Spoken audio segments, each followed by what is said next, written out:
Hey Eurovision fans, it's Tom Kuntu from Shanghai back for another Eurovision reaction video. Tonight I'm going to be reacting to Fallen Angel by Tix. He's representing Norway in Eurovision 2021. I'm going to listen, react and see how this could do in semi-final number 1 in Rotterdam. So, let's kiki. As always, you can use the progress bar if you want to skip to a particular part of the video.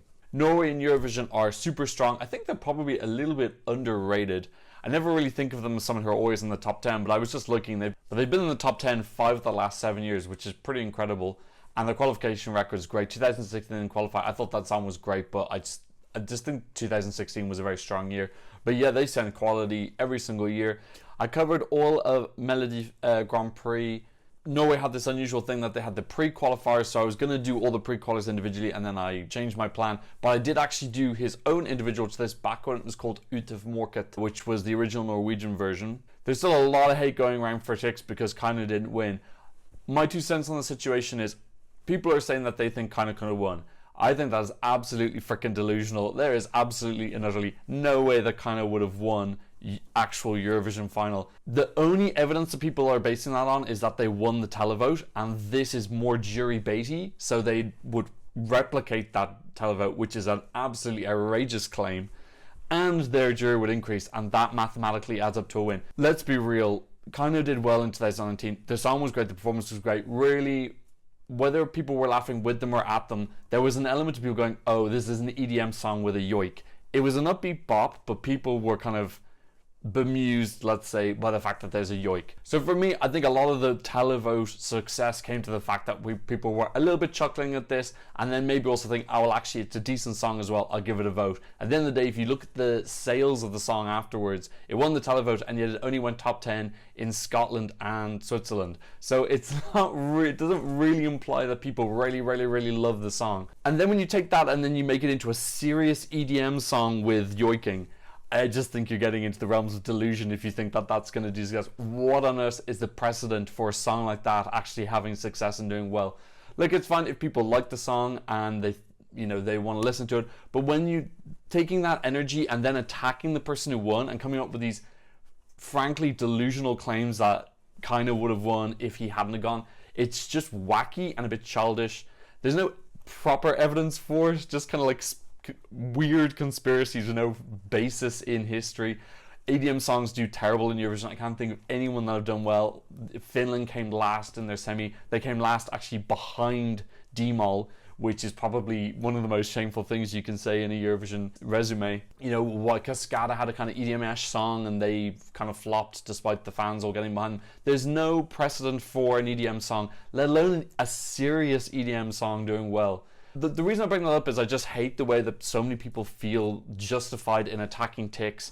In any case, no hate on Kinda because they took the whole thing very well. It's more some of the fans who are doing all this. I have big respect for Kinda. I think they handled the whole thing very well. Okay, in any case, look, Tix won. My original reaction to it was, I have to admit, I was a little bit unhappy with the fact that I was perceiving his success to be from having a gigantic fangirl. On reflection, and it's been a while now, I have downloaded the song, I do like it. I have listened to it 30-40 times, so this is definitely not my first reaction. I'm going to talk over the majority of it. I listened to the Norwegian version because I just like the way Norwegian sounds. I know the English version is called Fallen Angel. He's got a new music video, which I was kind of waiting for. I'm waiting for all the ones I've reviewed before to have like something new for me to look at. I'm going to check that out today and see if there's anything in the staging that might change. I thought his staging in the national final was okay. I thought it was very static. It was him with 6 demons kind of pulling on him, kind of the angst of whatever feelings he had. It was a little bit too clunky, literal. I don't know, I think it maybe could have been a little bit more damn. Nothing wrong with angels and demons. Not that that hasn't been done like quite a lot in Eurovision before, but nothing actually moved, and there were no close-ups of the demons, and just the whole kind of cinematography of it was a little bit weak. I was a little bit worried when I found out that they were actually re-recording that performance as their backup, because really it didn't cut it for me in terms of a standard. I'm glad that it seems that they're going to be going to Netherlands and hopefully doing something new, because I don't think that level of performance would have been good enough for Rotterdam. Fallen Angel and a Mexico bang. I don't know why they got new music for the intro for that now. It's very strange. The song's through 50, so I think we're getting an intro. How many thumbs has he got? Oh, he's got a decent amount of thumbs up. And 113,000 views. Oh, I'm gonna edit this out because nothing in that enough is happening. Oh, we're getting a little prologue. It looks quite professionally done, quite American. That looks like a dildo. Oh my god. Oh, it's a recorder. Okay, song starting. Yay. I'm so not used to the English lyrics. Okay, so he's getting a little bit of a story in, which is kind of nice. Song reminds me of that other guy who won World Idol. You know, this song about not feeling worthy of a girl. She's so high. This song is very solid. You know, it's hard to hate on. Oh, I like it. It's kind of like a bit melodramatic. I love his gold trousers. I like his styling. It's very... It does look a little bit like your man from Bo Selecta. Oh, Ali G? I don't know. I don't mind it. Yeah, I like that he's putting a little bit of context in visually.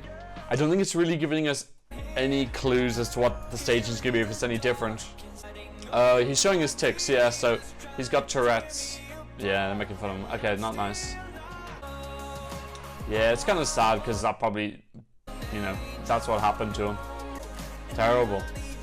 Terrible. It's nice that he's been able to use these negative things that happened to him, turn it into a positive. I wonder if that's the story behind it, why he wears a bandana. To be honest, I think he's a very endearing guy. I'm not really focusing on the song too much. I've heard the song so much. I'll talk about the song later. I'm focusing more on the visuals now because that's what's new. He's got a decent singing voice. He's not a particularly like wow vocalist, but he sings the song very confidently. It's not a particularly hard song to sing. See if he goes for this high note at the end. He skipped it in the national performance. I'm so not used to the English version at all. It's really off-putting. I love these visuals here. This looks really great. No, it doesn't go for the high note there in the music video either. I think they've just like cut that out, decided not to do it. Okay, look. Yeah, I don't think there was anything like really that like changed my mind too much about the song. I'll go in about like what my thoughts were. I didn't want to spoil it by saying beforehand. Look, when this song I first started, I thought it was a bit basic, and I still think it's basic, but that doesn't necessarily mean it's a bad thing. It's very accessible. It's easy to digest. It really reminds me of pop from the kind of like late 90s boy band pop, Backstreet Boys, Westlife. I could totally see this having been a song that was number one Westlife. And notice I say number one and not number 10, because I do think the song is decent. I really like that it's self-written and it's very personal to him, and he's brought this whole package for me, and that for me is a real talent, that he's come up with the visual concept and the idea and the song and all these things. I think he deserves a lot of credit for that. You know, his story is interesting. He's got Tourette's, which is where the tics comes from. It's a play on T-I-C-K-S, just changing the spelling. I wonder if that's a real reason behind the bandana, because that would be really sweet if it was. But you know, this guy had a hard time. I saw an interview with him where he was on Norwegian television. He came across extremely well in it. He has this kind of like cocky looking persona, but really he's actually quite a humble guy.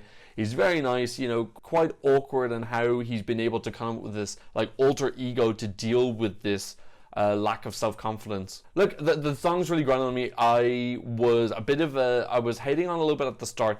Really, I just dislike this thing that really seems prevalent, particularly in Norway and Sweden, where I do feel like male artists get a bit of an extra bump because of teen girl fan bases. And it does rub me the wrong way sometimes. We had that boy 2 or 3 years ago in Melfest, Bashir or something, had the most dull song come second in Melody Festival, and really just because he was a young chap who had a big girl fan base. It just irks me because it just doesn't feel particularly fair or even. Having said that, this isn't like some studly guy. This is a regular guy who, you know, does have a girl fan base, but he's not just getting off purely on looks.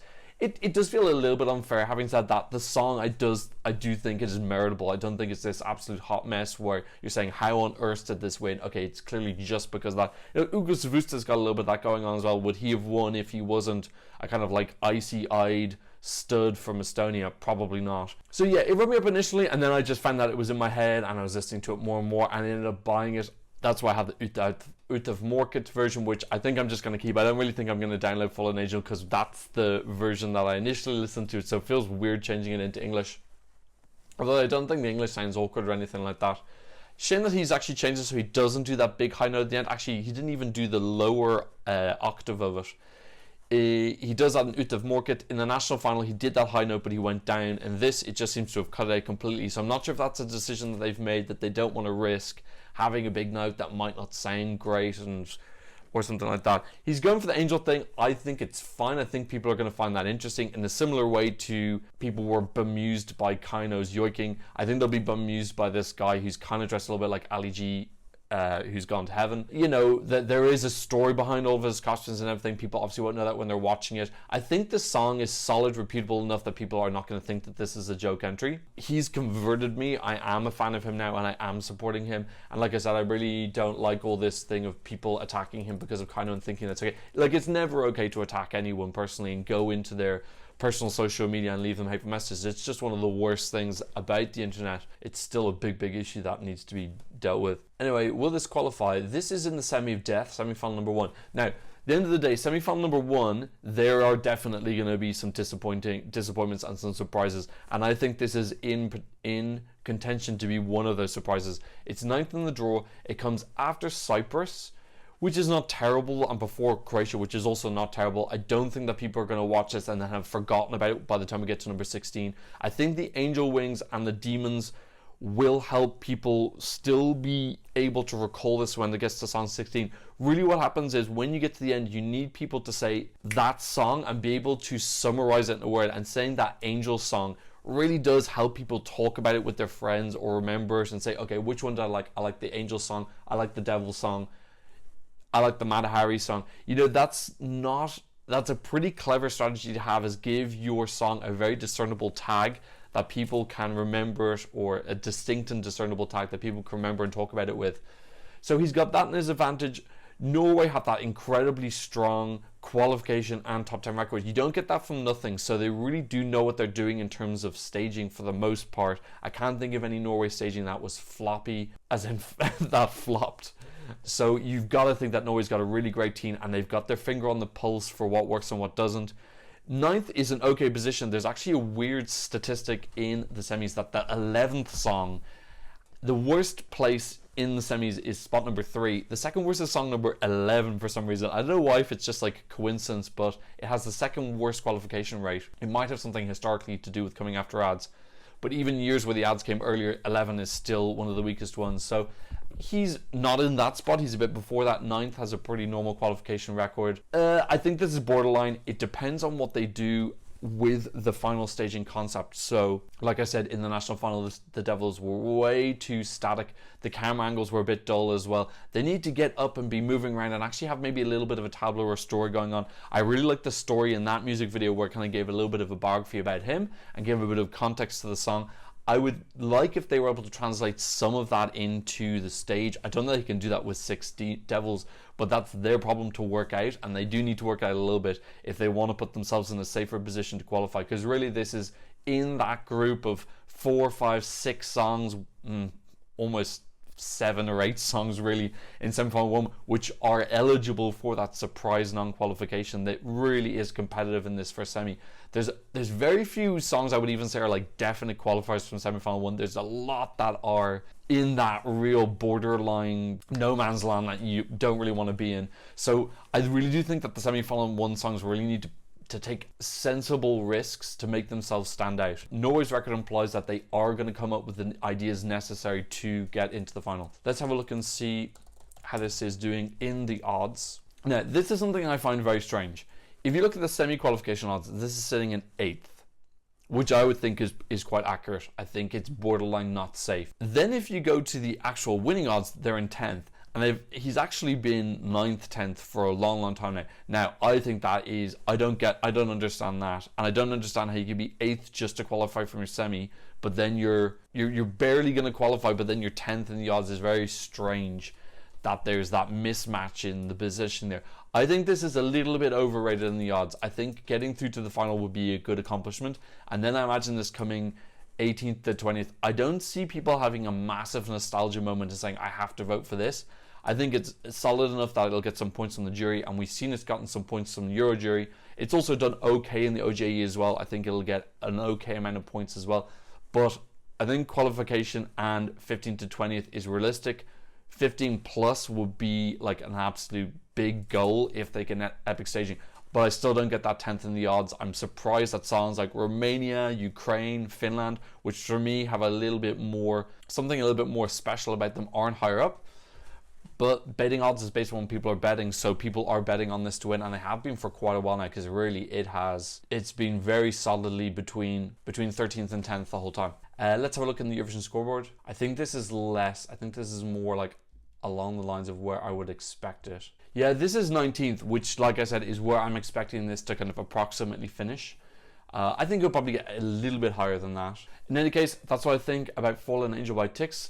Please let me know what you think in the comment section down below. Please like, subscribe if you haven't already, and thank you so much for watching. I'll see you in another Eurovision reaction video very soon. Goodbye.